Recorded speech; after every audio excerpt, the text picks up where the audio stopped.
移动式操作平台应通过设计计算，并应编制专项方案。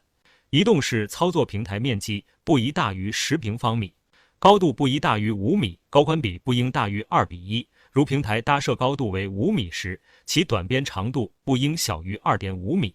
平台上的施工荷载不应大于150公斤每平方米。平台作业层的邻边应设置防护栏杆，上栏杆高度不应小于1.2米，中栏杆居中设置，下角设置不低于180毫米的挡脚板。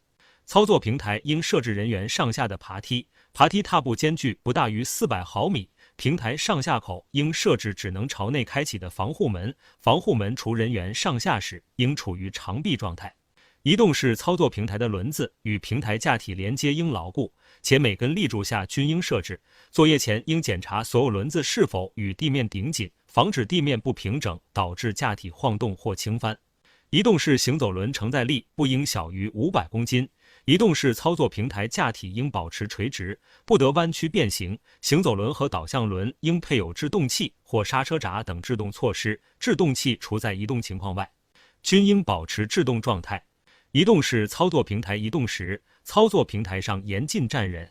平台搭设完毕后应进行验收，并在内部明显位置挂设验收牌与现在牌。现在牌除注明现在重量外，还应明确各种材料的具体堆放数量。